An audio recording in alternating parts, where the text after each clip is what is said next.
தந்தை மகன் தூய ஆவியின் பெயராலே ஆமேன்.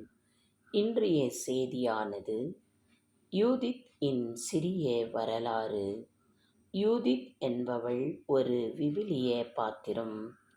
பாபிலோனியாவின் மன்னன் நேபுக்கத்நேசரின் படைகளுக்கு எதிராக இஸ்ரவேல் மக்களை காப்பாற்றிய ஒரு வீர பெண்மணி. அவள் ஒரு விதவை, இறைவனின் பக்தி கொண்டவள், முன்னறிவும் மற்றும் அழகு கொண்டவள். அவளது வாழ்க்கை இஸ்ரவேலின் அடிமைத்தனத்திலிருந்து பொழுது அவரின் நம்பிக்கையை மீட்பதற்கு எதிராளிகளை அழித்து மிகவும் துணிச்சலான பெண். இவளுடைய செயல் சுற்றி பெண் பின்பற்றுள்ளது. 1. பின்னணி. பாபிலோனியாவின் மன்னன் நேபுக்கத்நேசருக்கு எதிராக இஸ்ரவேல் மக்களுக்கு கடும் துன்பத்தில் ஆழ்ந்திருந்தார். 2. கதாபாத்திரம். முக்கியத்துவம். யூதித் கடவுளில் நம்பிக்கை கொண்டவளாகவும் கணவனை இழந்தவளாகவும் சித்தரிக்கப்பட்டிருக்கிறாள். அவளுக்கு நுண் அறிவும் பேரழகும். செயல். யூதித் இஸ்ரவேல் தலைவர்களிடம் சென்று கடவுளின் உதவியுடன் எதிரிகளை அழிப்பதாக உறுதி கூறுகிறாள். கதை. தனது புத்திசாலித்தனத்தையும் துணிச்சலையும் பயன்படுத்தி எதிராளி தளபதியான ஓர்லுபோஸை சதி செய்து கொன்று இஸ்ரவேலர்களை காப்பாற்றுகிறாள். 5. நூல். அவளது கதை யூதித் என்று விவிலிய நூல் விவரிக்கிறது. இது கிரீக் கலாச்சாரத்தின் தாக்கத்துடன் துன்பமும் மகிழ்ச்சியும் கொண்ட ஒரு கதையாக அமைந்துள்ளது. ஜெபம். அன்பே உருவான இறைவா, மகிமையான வார்த்தைகளை கொடுத்து கொண்டிருக்கிற கடவுளே, இதோ இந்த வேளையில் இந்த வார்த்தையை கேட்கிற அனைத்து மக்களையும் நீர் ஆசீர்வதியும்.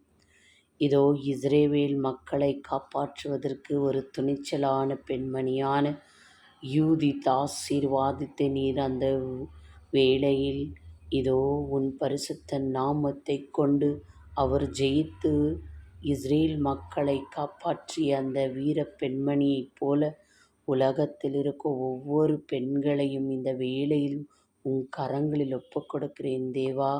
அவர்களுக்கும் அதே துணிச்சலையும் பக்தியும் விசுவாசத்தையும் அவர்கள் கொண்டு உலகத்தில் இருக்கும் கஷ்டம், துன்பம், துயரங்களை எதிர்த்து நின்று வாழ்க்கையில் பல வகையான துன்பத்திலிருந்து அவர்கள் மீட்டு எழுந்து நிற்க அருள் புரிந்தருளும்.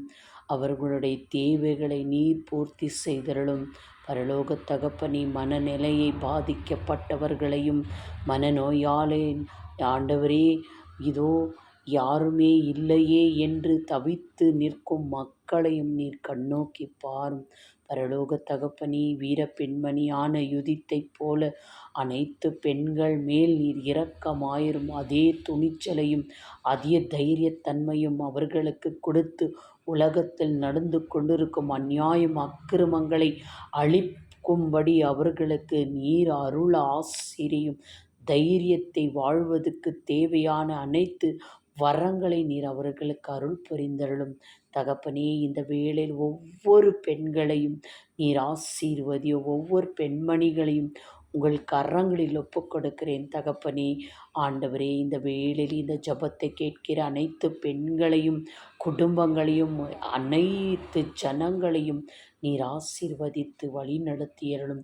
தெய்வத்தாய உலகத்திற்கு கண்மணியாக நின்று இதோ எங்களை இந்நாளும் காத்து வருவது போல உலகத்தில் இருக்க ஒவ்வொரு குடும்பத்தில் இருக்க ஒவ்வொரு பெண்மணிகளையும் நீர் ஆசீர்வதித்து அவ்விதமே காத்து ரட்சித்தருளும் தகப்பனே. ஆமேன்.